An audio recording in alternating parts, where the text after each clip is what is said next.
Hey everyone, welcome to Epic Drama World. Today we are diving into the sixth episode of The Best Thing, a story filled with love, romance, medical, and drama. Although Shen Shifan had asked Chu Xiangya for painkillers, it was clear that they weren't very effective, and she nearly fainted at the entrance of her community. Fortunately, Hesuya appeared just in time, taking her to the traditional Chinese medicine TCM building to perform moxibustion to relieve her menstrual pain. Shen Sifan was too shy to lie on the treatment table because she was afraid of staining it. But after Hesuya understood the situation, he didn't mind at all. To him, menstrual pain was just a natural bodily process, and women shouldn't feel embarrassed or ashamed about it.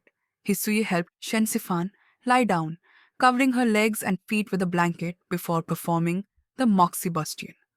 Gradually, the pain was replaced with warmth, and as Shensifan looked at her Suye, who was tenderly caring for her, she couldn't hold back the tears of frustration she had been suppressing. She wiped her eyes with a tissue and started crying. Before long, Shensifan fell into a deep sleep, and even in her dream, tears still streaked down her cheeks. Hesuya gently wiped the tears away, mistakenly thinking that she was upset because of her boyfriend. He could only suppress his own emotions as he took care of her. When Shensifan woke up, Hesuya lent her a white shirt and politely refused her suggestion to go home together. Once at home, Shensifan planned to wash Hesuya's white shirt. She curiously smelled it and couldn't help but think of him, but quickly stopped herself from letting her thoughts wander. Shensifan's mother noticed the unfamiliar shirt and asked where it came from, so Shensifan made up an excuse to brush it off.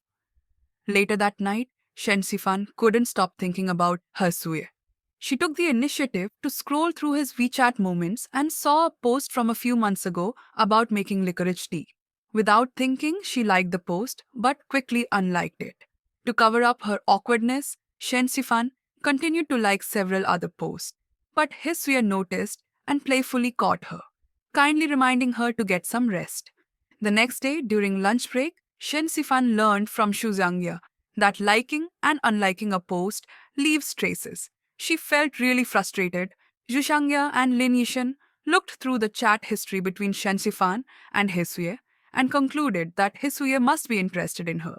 However, Shen Sifan stubbornly insisted that they were just doctor and patient, which made Xu Xiangya feel that the man was interested, but the woman was not.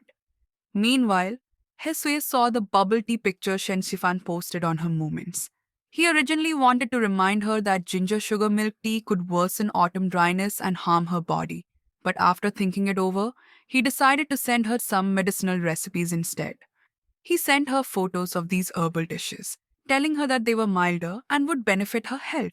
At the hospital, there was a late stage cancer patient with brain metastasis. Hisui had initially planned to transfer the patient to the intensive care unit for invasive treatment. However, the patient's daughter pleaded with him to delay the treatment so the family could have more time with the mother. Hisui was reminded of when his own mother passed away. At that time, the doctor said the tumor had spread, and his father had immediately given up on treatment. In the evening, Shen Sifan bumped into Hesuye at a street food stall near her community. Noticing that he seemed down, she guessed that he had encountered something upsetting. Shen Sifan silently accompanied him as he walked forward, and Hesui noticed that he had been neglecting her. When he looked back, their eyes met.